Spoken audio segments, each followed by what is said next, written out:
Assalamualaikum warahmatullahi wabarakatuh. Gimana kabarnya teman-temanku sekalian? Semoga kita selalu diberi lindungan oleh Allah, kita selalu diberi kesehatan dimanapun kita berada.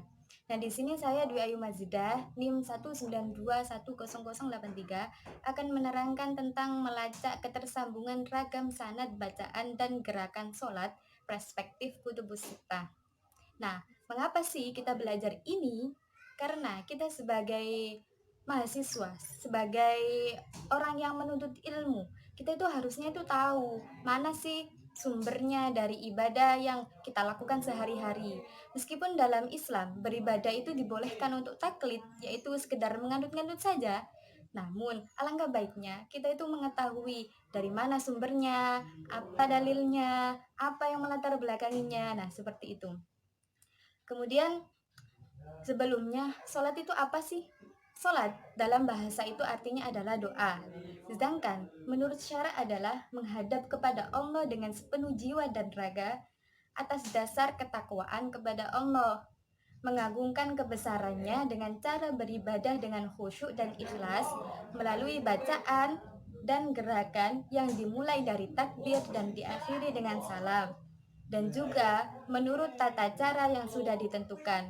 Berhubung sholat ini adalah ibadah mahdoh, yaitu salah satu prinsipnya adalah ibadah ini disyaratkan langsung atau dicontohkan langsung oleh Rasulullah, maka kita itu harus menganutnya seperti apa yang dikerjakan oleh Rasulullah.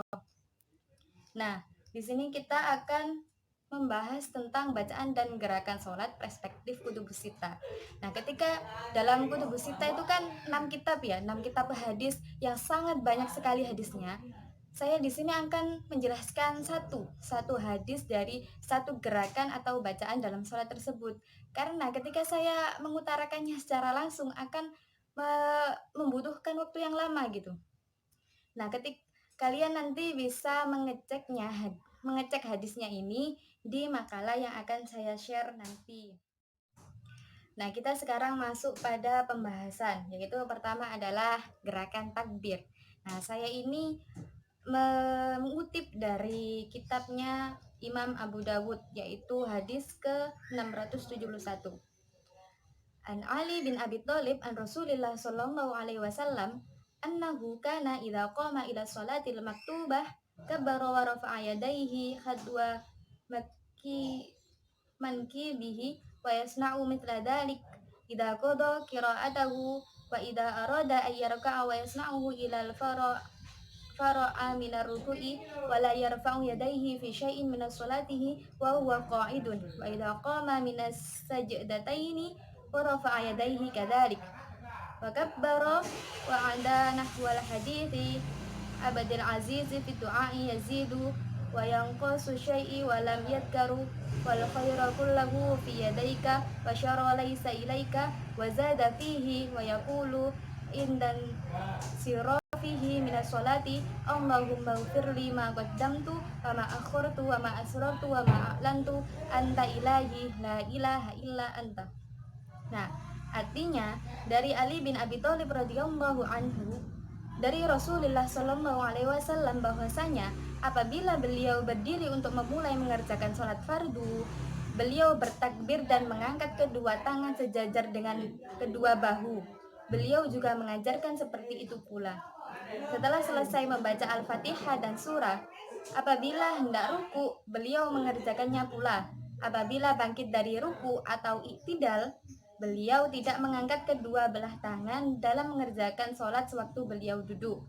Apabila beliau berdiri dari sujud, dari rokaat satu ke rokaat selanjutnya, beliau juga mengangkat kedua tangan, bertakbir, lalu berdoa. Ada tambahan dalam satu lafaz ketika beliau mengucapkan Allahumma ghfirli ma qaddamtu wa ma akhartu wa ma asrartu wa ma a'lantu anta ilahi la ilaha illa anta, yang artinya, ya Allah ampunilah untukku dosa yang telah lalu dan yang akan datang, dosa yang samar dan yang terang, engkaulah Tuhanku, tidak ada Tuhan selain engkau.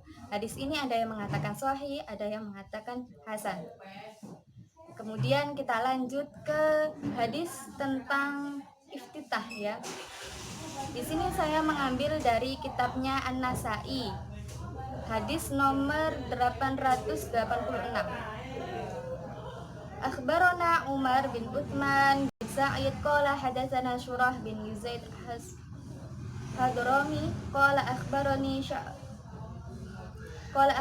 Syu'aib bin Abi Hamzah qala akhbarani Muhammad bin Munkar an Jabir bin Abdillah qala kana an-nabi sallallahu alaihi wasallam idza istaftaha as-salata kabbara thumma qala inna salati wa nusuki wa mahyaya wa mamati lillahi rabbil alamin la syarika lahu wa bidzalika umirtu wa ana minal muslimin.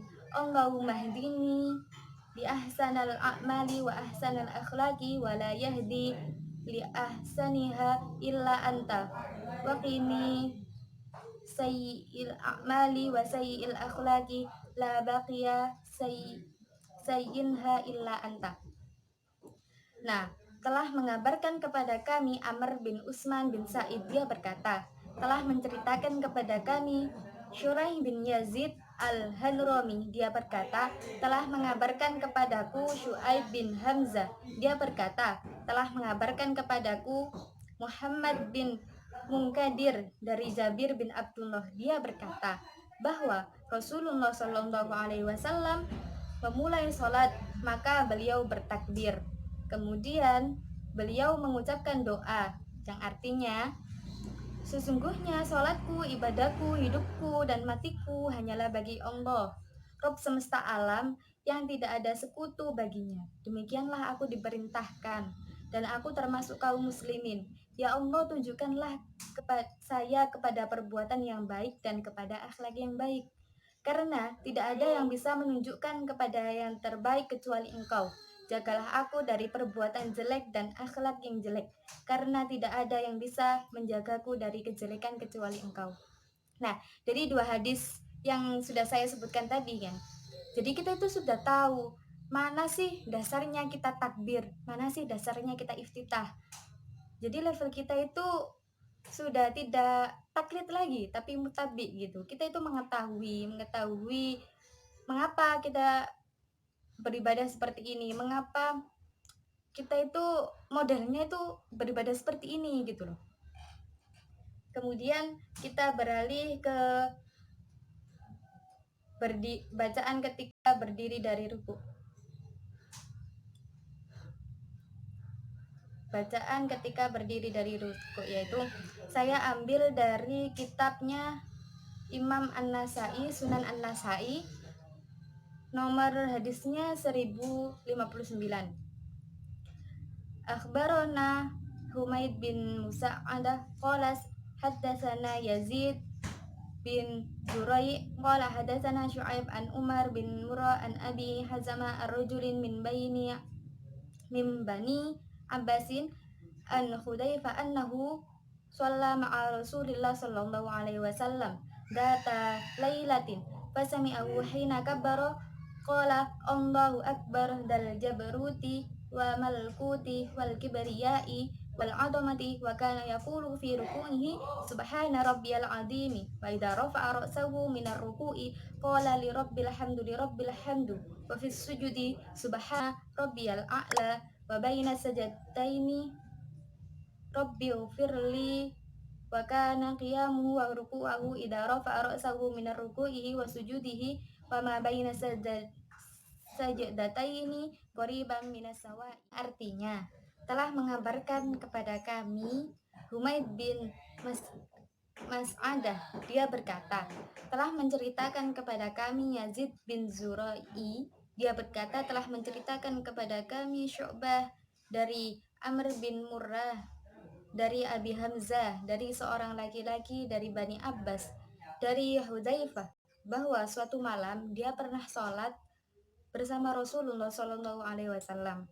Dia mendengar Rasulullah mengucapkan Allahu Akbar dal jabaruti wa malakuti wal kibriyai wal azamti. Allah Maha Besar, Maha Suci, zat yang mempunyai hak memaksa dan kekuasaan serta memiliki kesombongan dan keagungan. Setelah ruku, beliau mengucapkan Subhana Rabbiyal Azim, yang artinya Maha Suci Tuhanku yang Maha Agung. dia mengangkat kepala dari ruku, maka beliau mengucapkan li rabbil hamdu li rabbil hamdu, yang artinya segala puji bagi Robku, segala pujian bagi Rob.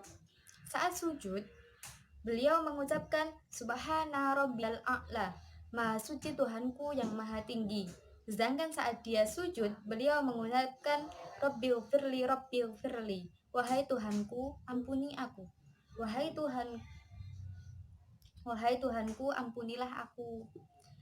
Berdirinya Rasulullah Shallallahu Alaihi Wasallam, rukuknya, sujudnya, serta saat duduk di antara dua sujud dan saat mengangkat kepala dari ruku, maksudnya iktidal, semuanya hampir sama lamanya.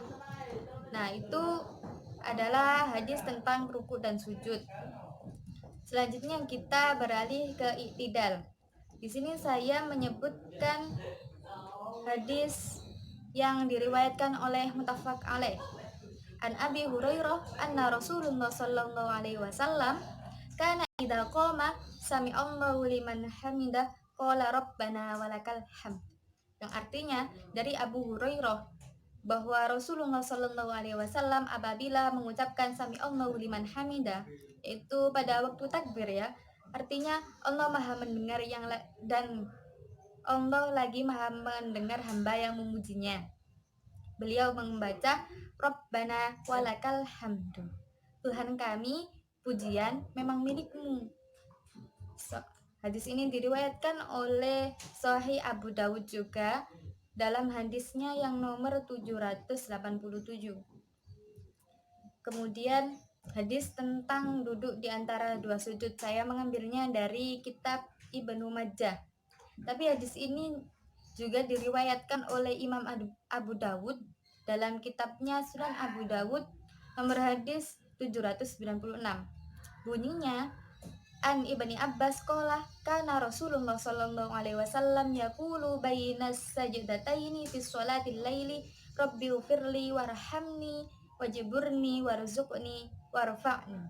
Dari Abu Abbas radhiyallahu an berkata, Rasulullah Shallallahu Alaihi Wasallam membaca di antara dua sujud pada sholat malam, Rabbighfirli warhamni wajburni warzuqni warfa'ni, yang artinya, Ya Allah, ampunilah diriku, kasih sayangilah aku, perbaikilah keraguanku, dan tinggikanlah derajatku.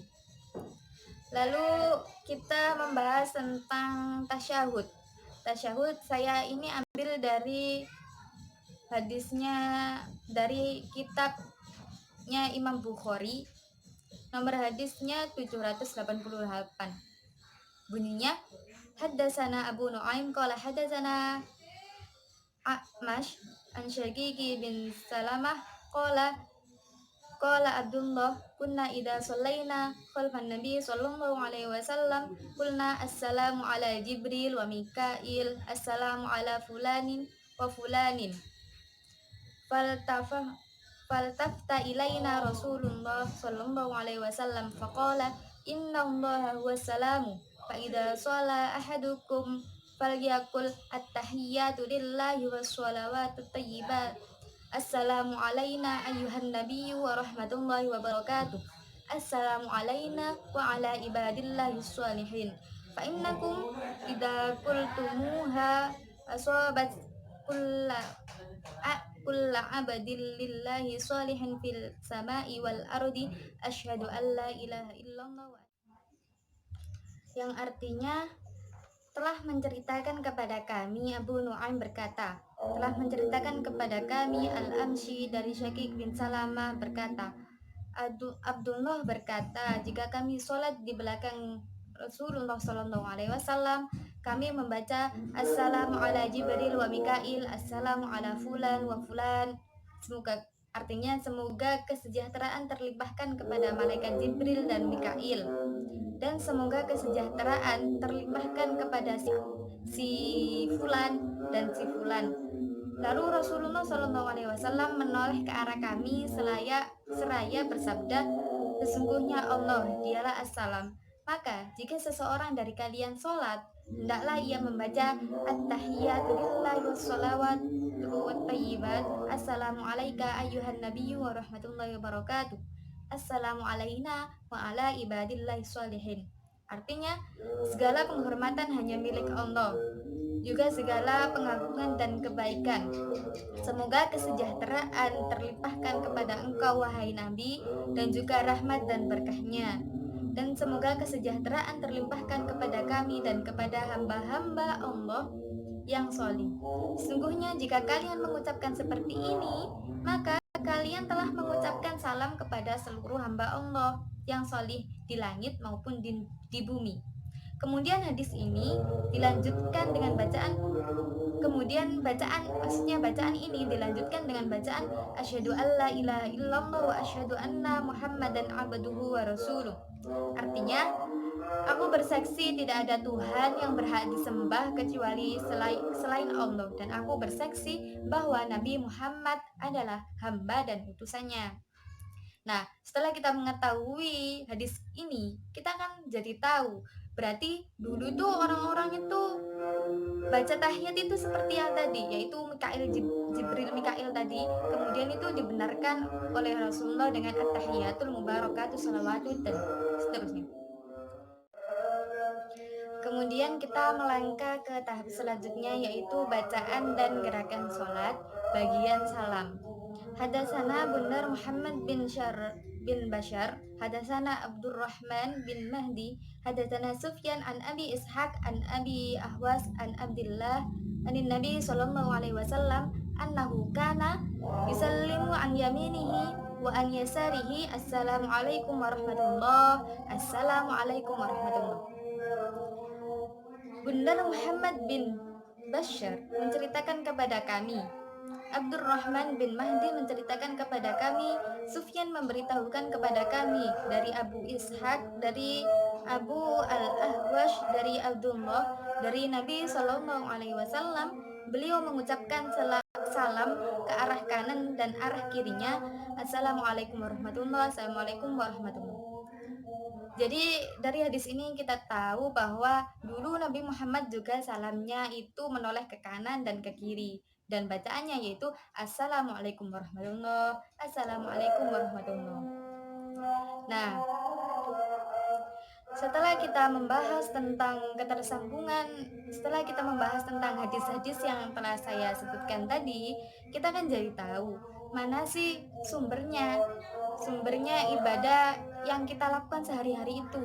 Jadi kita itu ibadah itu bisa lebih khusyuk, bisa lebih ikhlas, dan bisa lebih mengerti tentang makna dari segala tata cara atau segala tentang bacaan dari sholat tersebut. Kemudian di sini saya ada tambahan tentang macam-macam bacaan sholat. Nah, dalam kutubus sita itu kan banyak sekali hadis, banyak sekali riwayat-riwayat yang menceritakan, yang mengabarkan kepada kita tentang bacaan-bacaan sholat.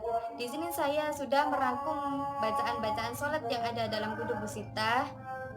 Nah, saya akan menyebutkannya satu persatu, yaitu dari iftitah dulu.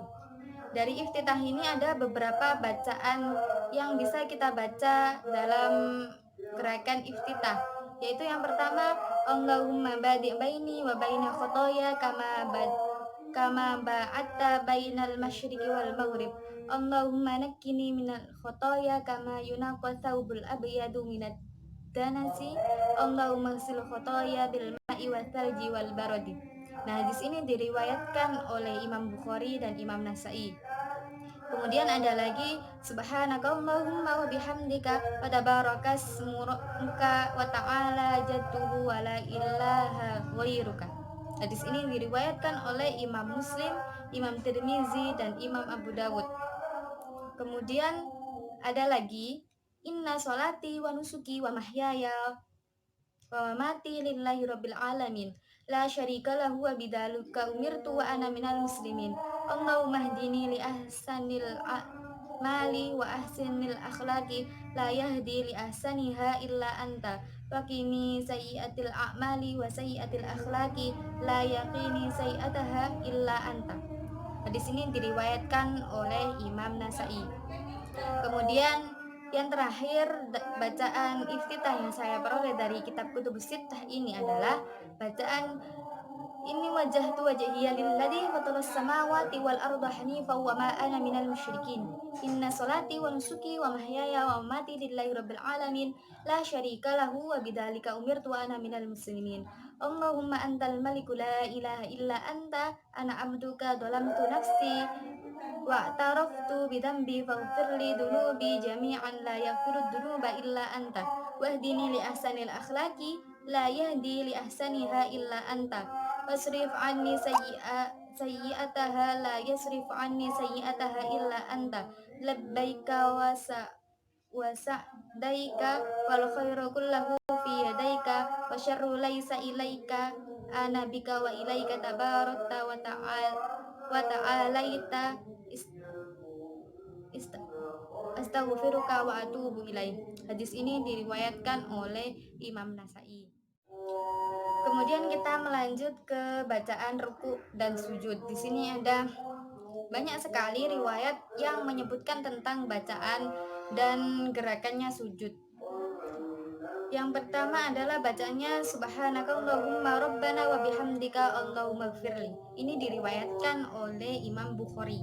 Kemudian ada riwayat lagi menyebutkan yaqulu fi ruku'i subhana rabbiyal azimi wa fi sujudihi subhana rabbiyal a'la. Hadis ini menyebutkan dua bacaan, yaitu di rukunya itu membaca subhana rabbiyal azimi, kemudian di sujudnya Nabi Muhammad beliau membaca subhana rabbiyal a'la. Kemudian ada lagi hadis yang menjelaskan tentang bacaan ruku dan sujud, yaitu subuhun quddus rabbul malaikati warruh. Nah, ada kalanya Nabi itu membaca bacaan dalam rukuknya itu seperti ini, subuhun quddus rabbul malaikati warruh. Ada lagi riwayat fi ruku'i subhana dzil jabaruti wal malakuti wal kibriyai wal adamati. Kemudian ada lagi idza raka'a, ketika Nabi ruku, qala, Nabi berkata, Allahumma laka ra'tu wa laka aslamtu wa bika amantu khashya'alaka sam'i wa basari wa idami wa mukhidi wa aswabi. Kemudian ada lagi riwayat yang menjelaskan idza raka'a, ketika Nabi ruku, qala, Nabi itu berkata, Allahumma laka ra'tu wa bika amantu wa laka aslamtu wa alaika tawakkaltu anta rabbi khasya'a sam'i wa basari wa dami wa lahmi wa adhimi wa asabi lillahi rabbil alamin. Kemudian ada lagi wa huwa sajidun, ketika Nabi itu sujud, huwa yaqulu, dia itu berkata, Allahumma gfirli ma asrartu wa ma a'lantu.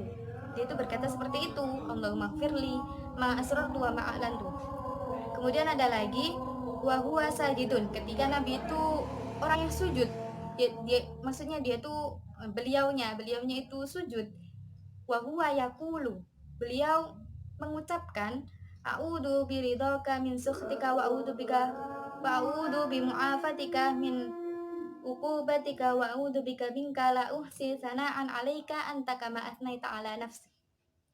Yang terakhir yaitu yaqulu fi ruku'ihi, Nabi itu berkata dalam rukuknya, subhana dzil jabaruti wa malakuti wal kibriyai wal adamati tsumma sajada. Kemudian ketika Nabi sujud, biqadri ruku'ihi, yang kira-kiranya kadarnya itu seperti rukuknya, yaqulu fi sujudihi, dia berkata dalam sujudnya, subhana dzil jabaruti wal malakuti wal kibriyai wal adamati.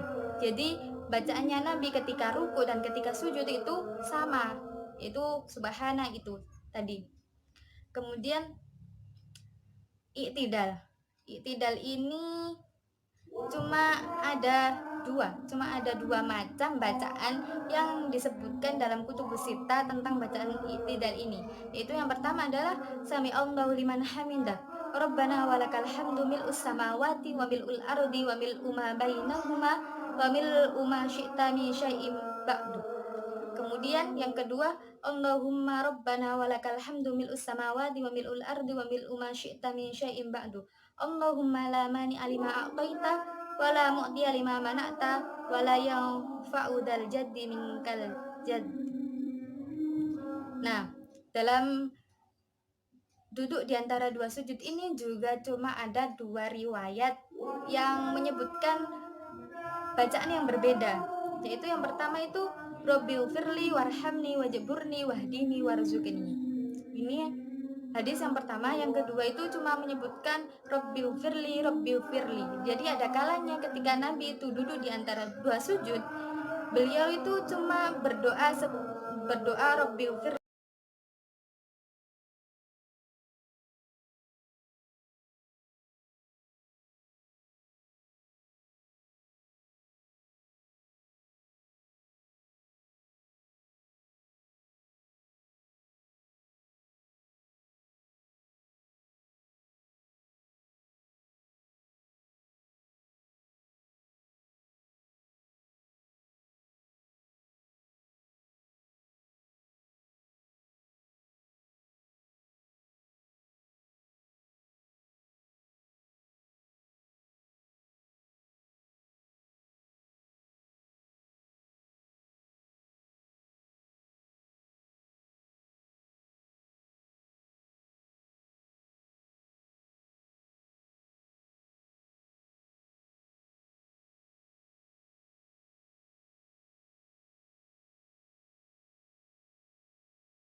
Oke teman-teman, selanjutnya kita masuk pada pembahasan selanjutnya, yaitu tentang salam. Nah, di sini saya merangkumkan dalam kutubus sittah itu cuma ada satu bacaan salam yang disebutkan, yaitu Assalamualaikum warahmatullahi. Begitu untuk yang kanannya atau yang kirinya.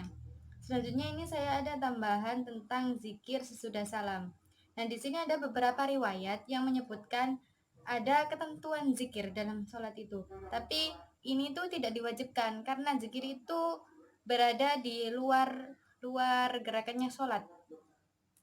Yaitu ada yang menyebutkan bahwa tusabbihuna wa tahmaduna wa tukabbaruna khalfa kulla sholatin thalatan wa thalathin. Ada yang menyebutkan bahwa zikir sesudah sholat itu yaitu tusabbihuna, tasbih, dan wa tahmaduna, bertahmid, yaitu hamdalah alhamdulillah, wa tukabbiruna, dan bertakbir Allahu Akbar sebanyak salatan wa thalathina, 33 kali. Fakhtalafana bainana wa qala ba'duna nusabbih salatan wa thalathin. Kemudian ada yang berpendapat ikhtilaf, berbeda pendapat, faqala, dia mengatakan bahwa ba'duna, sebagian dari mereka, nusabbihu, mereka itu bertasbih salatan wa thalathina, sebanyak 33 kali, wa nahmadu salatan wa thalathina, dan bertahmid sebanyak 33 kali, wa nukabbiru arba'atan wa salasina, dan mereka bertakbir sebanyak 34 kali. Faraja'tu ilaihi faqala taqulu subhanallah walhamdulillah wallahu akbar hatta yakuna minhunna kullihinna salatan wa thalathin. Kemudian faraja'tu, saya itu kembali, dan periwayatnya ini tuh kembali kepada riwayat yang menyebutkan bahwa mereka itu taqulu, berkata subhanallah walhamdulillah wallahu akbar hatta yakuna minhunna, sehingga mereka itu mencapai kullihinna, semuanya itu salatan wa salasin, 33. Jadi yang sahih itu menyebutkan bahwa bertasbih, bertahmid, dan bertakbir sesudah sholat itu jumlahnya 33 kali. Kemudian ada riwayat yang menyebutkan bahwa ada zikir sesudah sholat itu berbunyi la ilaha illallah wahdahu la syarikalah lahul mulku wa lahul hamdu wa huwa ala kulli syai'in qadir Allahumma la mani'a lima a'taita wa la mu'tiya lima mana'ta wa la yanfa'u dal jaddi minkal jadi. Nah, ada sebagian orang yang zikirnya itu pakai begini. Kemudian ada lagi Allahumma antas salam wa minkas salam tabarakta dzal jalali wal ikram. Ada yang memakai zikir seperti itu. Saya tekankan lagi bahwa zikir ini tidak ada ketentuannya. Kita itu mau zikir seperti apa, mau bacaannya seperti apa, mau banyaknya berapa, tidak ada yang tidak ditentukan. Nah, tidak menjadi suatu kewajiban juga bagi kita setelah sholat. Nah, mungkin itu yang dapat saya sampaikan. Selanjutnya semoga kita lebih mengerti tentang bacaan dan gerakannya sholat perspektif wudhu sitah ini. Jadi kita sudah mengetahui dasar-dasar bagaimana kita itu disuruh beribadah itu kok seperti ini gitu. Apa sih dalilnya? Nah, inilah dalilnya kita ambil dari kutubus sitah. Dan akhirul kalam, apabila ada salah kata dari saya mohon dimaafkan. Wal afu minkum. Wallahul muwaffiq ila aqwamit thoriq. Wassalamualaikum warahmatullahi wabarakatuh. Undur maqala wala tandur.